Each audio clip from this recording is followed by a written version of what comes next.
yaitu 2,4 juta untuk tahap 1, 3 juta untuk tahap 2, 3,5 juta untuk tahap 3, dan 2,8 juta untuk tahap keempat.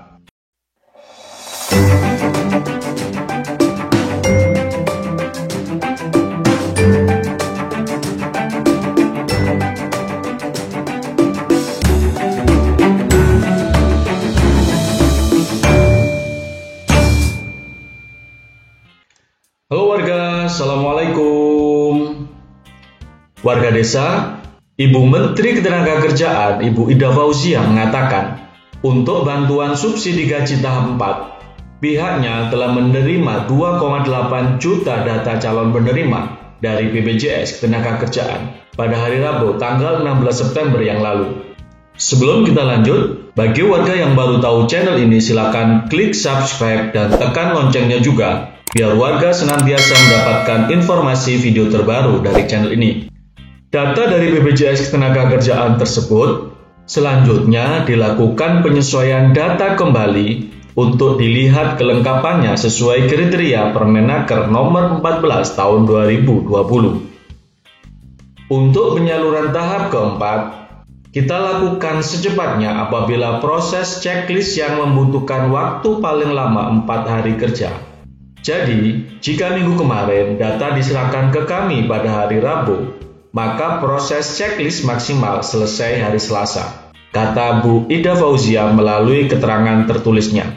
Setelah dilakukan checklist, data tersebut akan diserahkan ke Kantor Pelayanan Perbendaharaan Negara atau KPPN, Kementerian Keuangan. Dan selanjutnya, KPPN menyalurkan uang subsidi gaji tahap 4 tersebut kepada Bank Penyalur Himpunan Bank Milik Negara atau Himbara.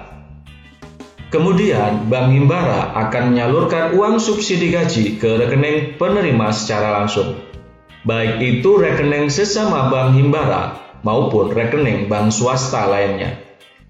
Perlu diketahui, pemerintah menganggarkan 37,7 triliun rupiah yang dialokasikan untuk bantuan subsidi gaji dengan target penyaluran sebanyak 15,7 juta pekerja swasta dan pegawai honorer yang berpenghasilan di bawah 5 juta rupiah. Besaran subsidi gaji yang disalurkan sebesar 1,2 juta rupiah untuk 2 bulan sekali transfer. Artinya, per bulannya calon penerima subsidi gaji menerima sebesar Rp600.000. Karena program subsidi ini berlangsung selama 4 bulan, maka calon penerima subsidi akan mendapatkan total 2,4 juta rupiah hingga akhir tahun 2020 ini. Adapun kriteria calon penerima subsidi gaji yang tertulis dalam Permenaker nomor 14 tahun 2020 tersebut antara lain terdaftar di BPJS Ketenagakerjaan, berpenghasilan di bawah 5 juta rupiah, serta memiliki nomor rekening bank yang aktif. Sementara itu, Direktur Utama BPJS Ketenagakerjaan, BP Jamsostek, Bapak Agus Susanto mengatakan, dari 14,7 juta data calon penerima subsidi gaji Rp600.000 atau bantuan subsidi upah yang sudah diterima, terdapat 1, juta tidak diteruskan atau tidak ditransfer. Hasil itu didapat setelah BPJS Ketenagakerjaan melakukan validasi 3 lapis terhadap data-data yang masuk sebelum diserahkan kepada Kementerian Ketenagakerjaan yang akan memeriksa lagi kelengkapannya sebelum pencairan BLT ke calon penerima subsidi gaji karyawan dengan total 2,4 juta itu. Ada 1,7 juta yang tidak bisa diteruskan karena tidak sesuai kriteria. Namun, ada 1,2 juta yang masih kita proses ulang. Kita kembalikan ke perusahaan untuk diperbaiki dan kami sedang menunggu proses perbaikan tersebut.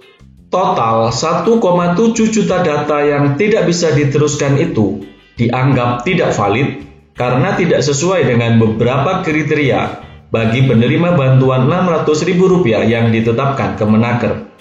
Adapun syarat penerima BLT Rp600.000 yaitu warga negara Indonesia terdaftar di BPJS Ketenagakerjaan per Juni 2020. memiliki upah di bawah 5 juta rupiah dan memiliki rekening yang aktif per Juni 2020. Dari proses yang dilakukan sejauh ini, BPJS Ketenagakerjaan sudah menyerahkan 11,8 juta data calon penerima subsidi gaji BPJS Ketenagakerjaan kepada Kementerian Tenaga Kerja dalam 4 tahap, yaitu 2,4 juta untuk tahap 1, 3 juta untuk tahap 2, 3,5 juta untuk tahap 3, dan 2,8 juta untuk tahap keempat.